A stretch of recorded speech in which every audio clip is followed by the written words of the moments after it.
Welcome to another new episode of the Get Organised with Declutter Me podcast with myself, Shalina. I hope you're well wherever you are in the world. Today, we're going to talk about my 10 steps to hire a professional organiser successfully. But before we delve into the nitty-gritty of the hiring process, let's start with the basics. So what exactly is a professional organiser? Well, think of them as your clutter-busting, chaos-taming, and organisation-obsessed fairy godmothers and godfathers. They're trained experts in the art of decluttering and creating functional, harmonious spaces. Our specialities vary, and some work in specific areas, such as closets or storerooms, or with specific needs. So I work in all areas of the house, but a lot of my clients are dealing with mental health issues, which is why they've accumulated the clutter. So not only am I helping them to declutter and to get organised, but I'm also helping them to figure out what the root cause might be so that they can get professional medical advice and help. Or if they're already having that, I help as a side to get them to improve their life as well. So you might be wondering, why should I hire a professional organizer? Let me share some compelling reasons with you. Firstly, professional organizers bring a fresh perspective to your clutter spaces. They have a knack for seeing possibilities and solutions that you might have overlooked. It's like having a second pair of eyes trained to spot what's hindering your organization. I always say my mind works differently from my clients, so I see how the area looks once organized rather than at the clutter chaos currently. Secondly, they save you precious time. So if you've ever attempted a major decluttering project, you know that it can be a time-consuming endeavor. Professional organizers come armed with strategy, tools, and systematic approach that streamline the process. They help you to achieve your goals efficiently and effectively. If you try to declutter and organize, you may get distracted by your phone, getting a cup of tea, talking to your family and friends, etc. I come in and push you to get on with the job in the few hours that we have together. Thirdly, they reduce your stress and feeling overwhelmed. So clutter can be mentally and emotionally draining. A professional organizer can create a serene, clutter-free environment that promotes changes, calmness, and productivity, which can have a positive impact on your overall well-being. Looking at clutter is overwhelming, but a professional organizer won't be or shouldn't be fazed by it and will know how to start the process to get the place organized. Now let's get down to the hiring process. So here's a comprehensive step-by-step guide to help you find the perfect professional organizer for your needs. So step 1 is to define your goals. Before you start your search, take some time to define your organizing goals. Are you looking to declutter your entire home, revamp your office space, tackle a specific problem area? Knowing your objectives will help you to find an organizer with the right expertise. So step 2 is research and referrals. Start your search by asking friends, family, or colleagues for recommendations. Personal referrals are often the best way to find a trustworthy organizer. Additionally, you can explore associations in your country to find certified organizers in your area. Check their credentials. So once you have a list of potential organizers, it's essential to vet them thoroughly. Check their credentials, their certifications, and affiliations with professional organization such as APTO or NAPO. So APTO is the organization in the UK for organizers, and NAPO is the one for the USA. These certifications demonstrate their commitment to ethical and industry standard practices. Step 4 is to conduct the interviews. So interview potential organizers to gauge their compatibility with your goals and preferences. Ask about their experience, their approach to organizing, and any specific projects they've worked on that align with your needs. This step helps you to assess their communication style and whether you feel comfortable working with them. Some questions you can ask the organizer during the interviews are: what are your areas of expertise? How do you stay abreast of current trends and techniques? Do you have local references? Do you belong to any associations? How long have you been in the business? I've been in business for 10 years, so that looks quite good.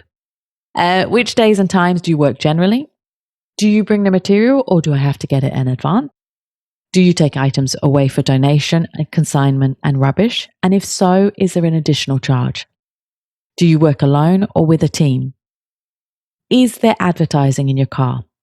This is asked if you want discretion. So I don't have anything on my car, as my clients often don't want neighbors or family members to know they're using this service. So this is very important if you want everything to be discreet. Another question to ask is, do you take before and after photos? So you want to know if they're going to take pictures of your home. A lot of clients are a bit reticent about this, but I always make sure that I don't have any personal pictures or photos included in the photos that I take, and it makes it look like anybody's house. It's not very clear to see whose house it is. But if you do not want photos to be taken, you can always tell the organizer that. Finally, what is your fees and how do you charge? Also, you want to make sure you won't be judged in the process. So I like to joke with my clients in between giving them my favorite tips to declutter and organize in a non-judgmental manner. It is your home and your private space, so you need to feel safe having a stranger in your home. So make sure, even when you're asking them the questions, that you don't feel judged. Step 5 is to review references and testimonials. So don't forget to request references from past clients, especially if they're friends or family. Hearing about their experiences can provide valuable insights into the organizer's work ethic and the results they deliver. A lot of my clients like to keep private with the general public about using a professional organizer. However, they have given me amazing testimonials, which can be found on my website. Also, set your expectations for the sessions. So don't expect it to look like the homes do in the home edit.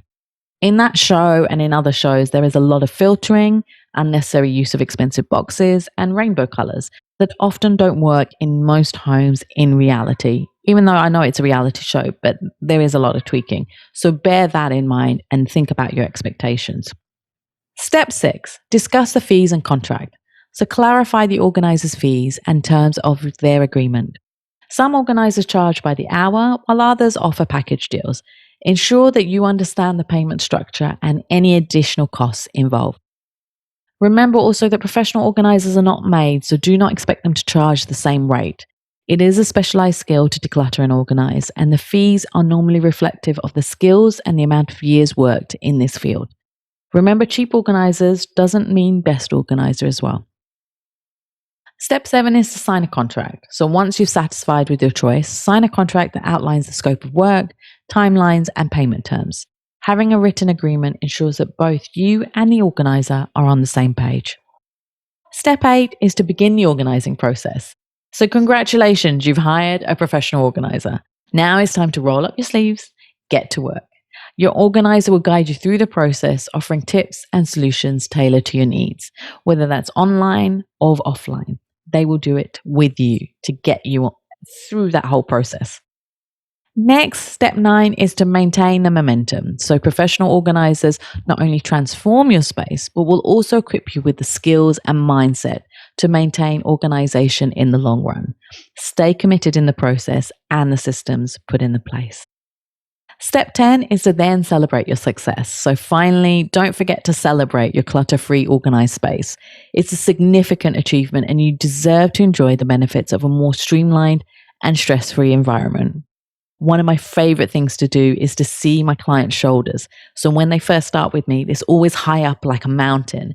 And while we're doing the session, it starts going lower and lower. And by the end, they feel relieved, the shoulders are down and they're relaxed. And that's the best thing. It's the best testimonial to see the mountain go down to a flat surface. So yeah, celebrate your success. That's a wrap for today's episode of Get Organized with Declutter Me. I hope you now have a clear understanding of how to hire a professional organizer and the incredible benefits that they can bring into your life. Remember, decluttering and organizing is not just about tidying up, but it's about creating a space that enhances your well-being and productivity. Thank you for joining me on this journey to a more organized life. If you have any questions or topics you'd like us to explore in future episodes, please don't hesitate to reach out. Until next time, stay clutter-free and stay organized. Take care. Bye.